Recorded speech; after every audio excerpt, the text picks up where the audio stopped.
무용교에서 유용교회로 오늘의 묵상입니다. 오늘은 마태복음 5장 27절에서 28절까지 말씀을 묵상하겠습니다. 성경 말씀을 보겠습니다. 또 간음하지 말라 하였다는 것을 너희가 들었으나 나는 너희에게 이르노니 음욕을 품고 여자를 보는 자마다 마음에 이미 간음하였느니라. 오늘 말씀은 10계명 중에서 제7계명 간음하지 말라에 대한 예수님의 새로운 해석이 나옵니다. 요즘 현대시대에서 가장 큰 문제 중에 하나는 성적 타락의 문제입니다. 뉴스를 보면 충격적인 내용들을 들을 때가 있습니다. 예전에는 청년 미혼모들이 참 충격이었는데 어느 순간부터는 고등학생들이 화장실에서 아기를 낳았다는 뉴스가 충격이 되었습니다. 이제는 초등학생과 중학생도 임신과 출산을 한다는 뉴스가 나오고 있습니다. 지금은 젊은이들이 성적 절제가 더욱 필요한 시대가 되었습니다. 왜 이렇게 사회가 변하고 있을까요? 여러분은 이렇게 되는 이유를 어떻게 생각하십니까? 여러 가지 이유들이 있을 것입니다. 제가 묵상하고 남기는 것이 모두가 정답이라고 생각하지는 않습니다. 그러나 어느 정도 책임이 있는 부분들을 나누려고 합니다. 일단 핸드폰이라는 음란물 통로가 활성화되어 있습니다. 부모들은 자신들이 직장 생활을 하기 위해서 또는 친구들과 놀기 위해서 일찌감치 아이들에게 핸드폰을 쥐어주었습니다. 그러면서 학생들은 성장하면서 핸드폰으로 너무나 쉽게 다양한 음란물을 접하게 됩니다. 많은 시간 음란물에 노출된 학생들은 성적 충동에 빠지게 됩니다. 대부분 성폭행자의 과거 행적을 보면 음란물을 수백 편을 보고 밖으로 나와서 범행을 저지른 사례들이 뉴스에 나오곤 합니다. 학생들은 지금 이런 위험에 노출되어 있다는 것이죠. 청년들은 대학교에 가면 대학교 근처에 있는 자취방이 청년들의 동거 체험방이 됩니다. 마치 서로 육적으로 나누는 쾌락이 사랑이라고 정의하지만 결국 이것은 자신들의 정욕을 참지 못해서 1차원적으로 욕구 해소하는 수단밖에 되지 않습니다.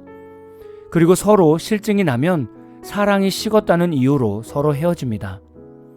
이렇게 하면서 자신의 몸을 망가뜨리는 것뿐만이 아니라 이런 행위는 곧 영적 간음까지 되어버려서 영혼까지 타락하게 만듭니다. 이런 삶이 예수님은 간음죄라고 말씀합니다. 예수님이 말씀하신 기준으로 간음죄를 본다면 현대시대의 젊은이들은 자유할 수 없을 것입니다. 결혼하지 않은 청년들이 서로 육체적인 사랑을 나누다가 헤어지고 또 다른 사람을 쉽게 만나게 됩니다. 이런 삶이 반복되어 수도 없는 관계를 갖는 사람들도 있습니다. 이것은 오늘 말씀의 기준으로 본다면 모두 간음죄에 속한 삶입니다. 하나님은 남자와 여자의 성을 아름다운 가정에서 이루어지는 만남으로 만들어 놓으셨습니다. 그래서 성스럽고 아름다운 것이 바로 성입니다. 그러나 음란물의 영향으로 인간의 생각에서의 성은 자신의 만족과 쾌락을 즐기는 도구로 전락해 버렸습니다. 사탄은 이것을 인간이 즐기는 최고의 쾌락이며 사랑이라고 포장해 놓았습니다. 이것은 사탄이 만든 가장 더러운 거짓 인생 중에 하나입니다. 이 땅에서 가장 큰 문제를 뽑는다면 첫 번째, 돈의 노예가 되는 것이고, 두 번째, 성적 타락에 빠지는 것이고, 세 번째는 돈 때문에 성적 타락에 빠지는 것이고, 네 번째는 공허함 때문에 마약과 도박에 빠지는 것입니다. 이제 사탄은 우리 사회에서 인간이 가장 쉽게 넘어가는 돈과 성적 타락으로 우리를 망가뜨리고 있습니다. 오늘 말씀은 그 어떤 시대보다도 지금 시대에서 더욱 강조되어야 하는 말씀입니다. 예수님은 육적인 간음죄도 있지만 음욕을 품고 여자를 보는 자마다 마음에 이미 간음한 것이라고 말씀하고 있습니다. 여기서 여자를 보고 음욕을 품은 자라는 말의 어원을 보면 여자에 대한 음욕을 가지고 여자를 응시하는 모든 자라고 해석할 수 있습니다.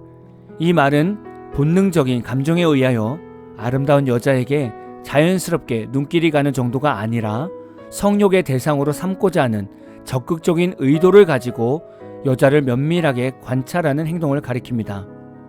예수님께서는 음욕을 품고 생각과 마음에서 성적 의도를 가지고 인간 관계를 맺는 것 자체가 이미 간음죄를 범한 것이라고 말씀하고 있습니다. 음욕을 품고 의도를 가지고 관계십을 갖는 행동들은 주로 어디서 나타납니까? 젊은이들 같은 경우에는 클럽에서 부킹으로 1일 만남을 갖습니다. 또는 여름 휴가 때 바캉스에 가서 해변이나 계곡에서 다른 이성들을 만나고 1일 만남을 갖는 것입니다. 그리고 친한 친구 부인에 대한 음욕을 품고 다가가서 결국 친구 아내와 바람이 나는 경우도 허다합니다. 이런 행위들은 다 음욕을 품고 접근한 것이기 때문에 간음죄에 속한 것입니다. 간음죄는 결국 영혼을 병들게 하고 거기서 헤어나지 않으면 결국 지옥으로 가는 인생이 됩니다. 이것이 죄라는 것은 누구나 알지만 요즘에는 이것이 문화라고 말합니다. 그래서 오히려 남자들에게 또는 여자들에게 대시를 받지 못한 남녀가 더 비극적인 세상이 되어버렸습니다. 이 말은 자신이 다른 사람에게 매력적으로 보이지 않는다는 외모 열등감에 빠지는 상황입니다. 이런 생각은 크리스찬 젊은 학생, 청년들도 가지고 있는 위험한 가치관들입니다. 인간적인 정욕과 음욕 안에서 이성을 만나서 결혼을 하는 경우도 많습니다. 이렇게 육체적인 쾌락이 중심이 되어 만난 부부는 온전한 가정을 세울 수 있을까요? 이런 부부 중에는 아이를 낳고 서로 매력이 떨어지면 자연스럽게 외도하며 이혼하는 경우가 많아지게 됩니다. 예수님은 누구든지 음행한 이유 없이 아내를 버리면 이는 그로 간음하게 하며 또 누구든지 버림받은 여자에게 장가드는 자도 간음한 것이라고 말씀하고 있습니다. 이 말씀은 일단 예수님 앞에서는 이혼이 불가한 것입니다. 예수님은 이혼을 하면 일단 그것이 간음죄라고 정의하고 있습니다. 그러니 우리에게 어떻게 살라고 말씀하시는 것입니까? 음욕을 품고 이성을 바라보지 말고 신중하게 신앙 안에서 배우자를 만나서 결혼을 하고 안정적인 가정을 꾸리라고 말씀하고 계신 것입니다. 지금 현대시대에 너무나 필요한 상황입니다. 여러분은 배우자를 정할 때 하나님께 기도로 승낙을 받으셨습니까? 아니면 이미 배우자를 정해놓고 기도로 통보를 하셨습니까? 여러분은 자녀들에게 믿음의 가정에 대해서 어떻게 가르쳐주고 있으십니까? 또는 여러분 자신이 생각하는 믿음의 가정은 무엇이라고 생각하십니까? 이 모든 질문은 오늘 예수님께서 해석해 주신 율법 안에서 답을 내릴 수 있어야 합니다. 지금 우리가 이런 사회적 문제와 싸우지 않으면 다음 세대는 곧 소돔과 고모라 성에서 무분별하게 살아가야 합니다. 말씀 묵상은 저와 여러분의 생각과 마음을 옳은 길로 인도하는 힘이 있습니다. 말씀 묵상이 저와 여러분에게 채찍이 되길 소망합니다. 오늘 마무리 찬양은 제이워십의 그리스도의 신부라는 찬양입니다. 찬양 후에는 잔잔한 연주곡이 있습니다. 말씀을 생각하면서 기도하는 시간을 가져보십시오.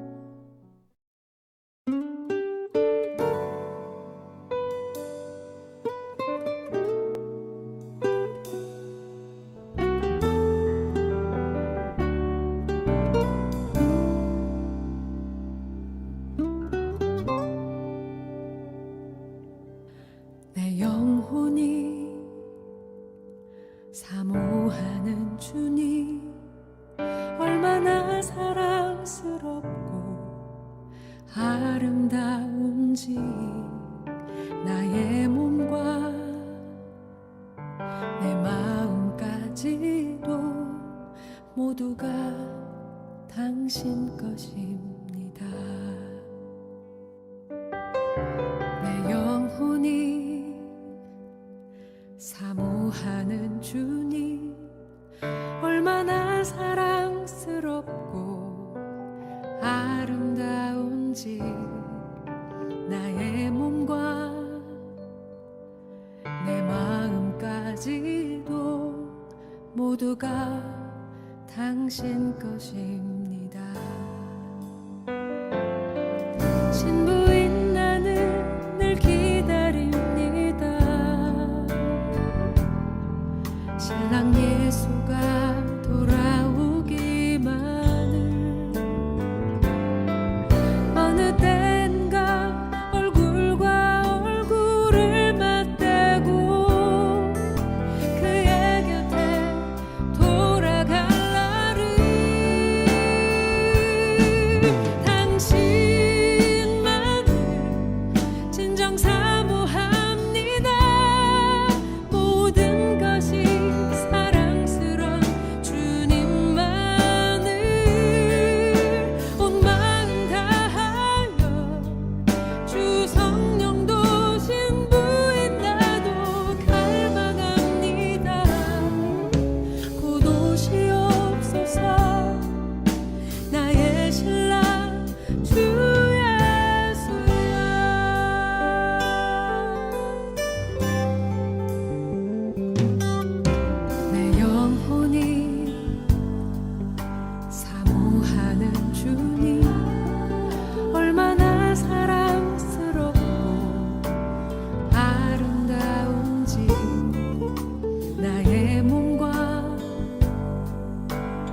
것입니다.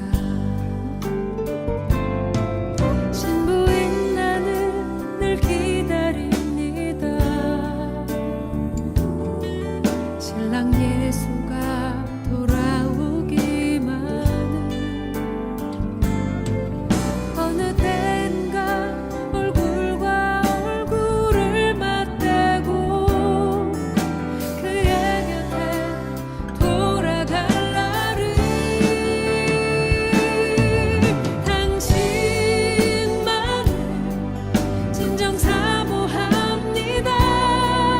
모든 것이 사랑스런 주님만을 온 마음 다하여 주 성령도 신부인 나도 갈망합니다. 곧 오시옵소서 나의 신랑 주 예수여.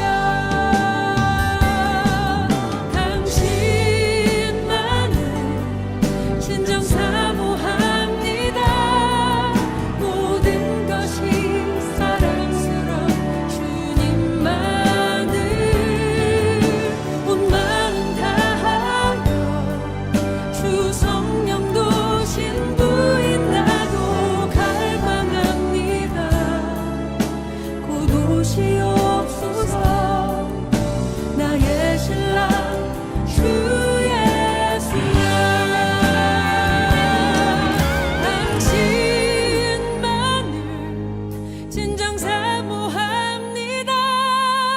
모든 것이 사랑스러운 주님만을 온 마음 다하여 주 성령도 신부인 나도 갈망합니다.